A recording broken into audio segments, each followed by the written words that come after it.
कोल्हापूर, सांगली, इस्लामपूर, कराड त्या साईडला जाताना हायवेवरती आपल्याला भरपूर असे बोर्ड दिसतील अख्खा मसूर ढाबा म्हणून.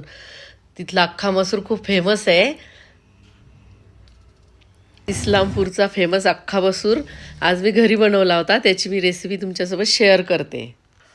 या वाटीने 1 वाटी मी अख्खा मसूर घेतला होता आणि ह्याच वाटीने मी आता 3 वाटी बारीक कापलेले कांदे घेते. म्हणजे याचं प्रमाणच असं असतं 1ला 3 असं. म्हणजे 1 वाटी जर आपण अख्खा मसूर घेतला आहे तर त्याला 3 वाटी कांदे तिप्पट घ्यायचे आहेत, कारण हे अख्खा मसूर या कांद्यामध्ये शिजणार आहे. त्याला वरचे दुसरे मसाले काही जास्त लागत नाही. पॅनमध्ये तेल घालून घेतलं आहे. आता हा बारीक चिरलेला कांदा मी यात घालून घेते आहे. कांदा एकदम बारीक चिरायचा आहे किंवा मग तुम्ही चॉपरनी पण चिरू शकता. आता हा कांदा थोडासा ट्रान्सपरंट होईपर्यंत याला शिजवून घ्यायचा आहे. आता हा कांदा एकदम ट्रान्सपरंट होईपर्यंत शिजू द्यायचा आहे. बऱ्यापैकी अर्धा झाला आहे हा कांदा. अजून याला एक 5 मिनटं होऊ देते. असा मऊसूत झाला पाहिजे कांदा, कारण या कांद्यातच आता आपण अख्खा मसूर शिजवून घेणार आहे. आता कांदा बऱ्यापैकी शिजला आहे, म्हणजे मऊ झाला आहे.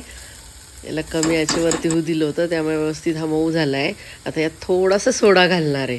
तुम्हाला घरी करायचं आहे सोडा घालायचा आहे, नसेल तर नाही घातला तरी चालेल, पण धाब्यावरती हा सोडा घालतात. नंतर मी ठेचलेलं लसण घालून घेतलं आहे. थोडीशी हिरवी मिरची घातली आहे बारीक चिरून. जिरं घातलं 1 चमचा आणि आता याला परत मी थोडंसं शिजवून घेणार आहे कांद्याला. सोडा घातल्यामुळे ना कांद्याला असा फेस येतो आणि त्या फेसामध्ये अजून कांदा छान मऊसूद होतो. मी एकदम थोडा घातला आहे सोडा, त्यामुळे याला जास्त फेस आलेला नाही आहे, पण बऱ्यापैकी कांदा असा मऊ झाला आहे. याला 1-2 मिनटं व्यवस्थित मी परत परतून घेते आहे. त्याला असं गाळ शिजल्यासारखं करून घ्यायचं आहे. कमी गॅसवरतीच करायचं आहे, नाही तर हे जळू शकतं. कांदा व्यवस्थित मऊसूद झाला आहे आपला. आता याच्यामध्ये हळद घालायची आहे, चवीनुसार तिखट घालायचं आहे आणि याला परत आता हे तिखट आणि हळद याच्यामध्ये कांदा व्यवस्थित शिजवून घ्यायचा आहे. म्हणजे तेल सुटेपर्यंत याला शिजू द्यायचं आहे. व्यवस्थित मिक्स करून घ्यायचं आहे. थोडक्यात काय तर कांदा असा छान गाळ करून घ्यायचा आहे. त्याला छान तेल सुटलं आहे. मसाला व्यवस्थित परतला गेला आहे. यात हळद आणि तिखट व्यवस्थित परतलं गेलं आहे. आता यात कोथिंबीर घालते बारीक चिरलेली. परत एकदा थोडंसं मिक्स करून घ्यायचं आहे. आणि आता यात मी रात्रभर भिजू घातलेला अख्खा मसूर घालून घेतला आहे. हा पाण्यासहितच घातला आहे, कारण मी 2-3 पाण्याने धुतलेला होता आणि मी हा रात्रभर भिजू घातला होता. मीठ घालायचं आहे चवीनुसार. यात आता मी 6 वाट्या उकळतं पाणी घातलं आहे आणि 1 वाटी ते अख्खा मसूरमधलं पाणी होतं ते, म्हणजे टोटल मी 7 वाटी पाणी घातलं आहे. तुम्हाला जर ग्रेव्ही थिक हवी असेल तर तुम्ही पाणी थोडं कमी घालू शकता, 5 वाटी वगैरे पाणी घालू शकता, पण मला थोडंसं पातळ हवं आहे, कारण आम्हाला भातासोबत खायचं आहे. आणि याला मी आता असंच एक 15 ते 20 मिनटं शिजू देणार आहे, कारण हे असंच गॅसवरती शिजवायचं आहे, कुकरमध्ये शिजवत नाही याला. आणि याला असं चमचा ठेवून असं तिरपं झाकण करून ठेवायचं आहे. 15 ते 20 मिनटं झालेत.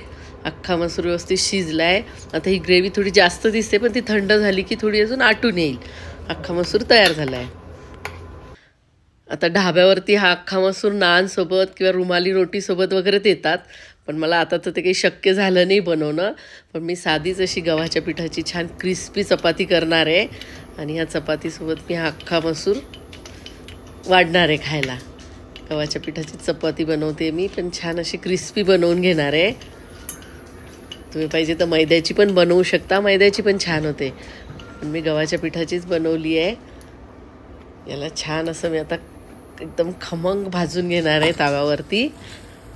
तुम्हाला एकदम छान एकदम रुमाली रोटी पाहिजे असेल तर तुम्ही तावा असा उलट्या साईडला करून उलट्या साईडला पण भाजू शकता. ही चपाती खूप सुंदर होते उलट्या साईडला पण केली की. तेल लावून एकदम व्यवस्थित भाजून घेते याला.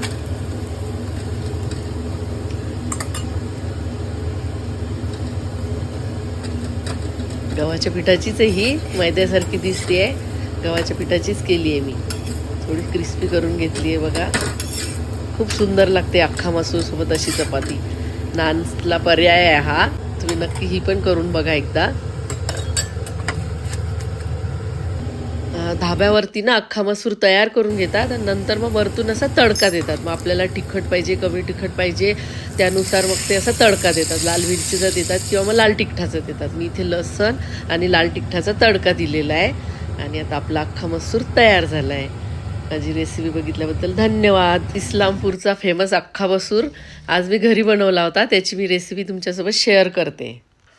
या वाटीने 1 वाटी मी अख्खा मसूर घेतला होता आणि ह्याच वाटीने मी आता 3 वाटी बारीक कापलेले कांदे घेते. म्हणजे याचं प्रमाणच असं असतं 1ला 3 असं. म्हणजे 1 वाटी जर आपण अख्खा मसूर घेतला आहे तर त्याला 3 वाटी कांदे तिप्पट घ्यायचे आहेत. कारण हे अख्खा मसूर या कांद्यामध्येच शिजणार आहे, त्याला वरचे दुसरे मसाले काही जास्त लागत नाही. पॅनमध्ये तेल घालून घेतलं आहे. आता हा बारीक चिरलेला कांदा मी यात घालून घेते आहे. कांदा एकदम बारीक चिरायचा आहे किंवा मग तुम्ही चॉपरनी पण चिरू शकता. आता हा कांदा थोडासा ट्रान्सपरंट होईपर्यंत याला शिजवून घ्यायचा आहे. आता हा कांदा एकदम ट्रान्सपरंट होईपर्यंत शिजू द्यायचा आहे. बऱ्यापैकी अर्धा झाला आहे हा कांदा. अजून याला एक 5 मिनटं होऊ देते. असा मऊसूत झाला पाहिजे कांदा, कारण या कांद्यातच आता आपण अख्खा मसूर शिजवून घेणार आहे. आता कांदा बऱ्यापैकी शिजला आहे, म्हणजे मऊ झाला आहे. याला कमी याच्यावरती होऊ दिलं होतं, त्यामुळे व्यवस्थित हा मऊ झाला आहे. आता यात थोडासा सोडा घालणार आहे. तुम्हाला घरी करायचं आहे सोडा घालायचा आहे, नसेल तर नाही घातला तरी चालेल, पण धाब्यावरती हा सोडा घालतात. नंतर मी ठेचलेलं लसण घालून घेतलं आहे. थोडीशी हिरवी मिरची घातली आहे बारीक चिरून.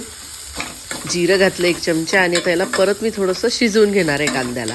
सोडा घातल्यामुळे ना कांद्याला असा फेस येतो आणि त्या फेसामध्ये अजून कांदा छान मऊसूद होतो. मी एकदम थोडा घातला आहे सोडा, त्यामुळे याला जास्त फेस आलेला नाही आहे, पण बऱ्यापैकी कांदा असा मऊ झाला आहे. त्याला 1-2 मिनटं व्यवस्थित मी परत परतून घेते आहे. त्याला असं गाळ शिजल्यासारखं करून घ्यायचं आहे. कमी गॅसवरतीच करायचं आहे, नाही तर हे जळू शकतं. कांदा व्यवस्थित मऊसूद झाला आहे आपला. आता याच्यामध्ये हळद घालायची आहे, चवीनुसार तिखट घालायचं आहे आणि याला परत आता हे तिखट आणि हळद याच्यामध्ये कांदा व्यवस्थित शिजवून घ्यायचा आहे. म्हणजे तेल सुटेपर्यंत याला शिजू द्यायचं आहे. व्यवस्थित मिक्स करून घ्यायचं आहे. थोडक्यात काय तर कांदा असा छान गाळ करून घ्यायचा आहे.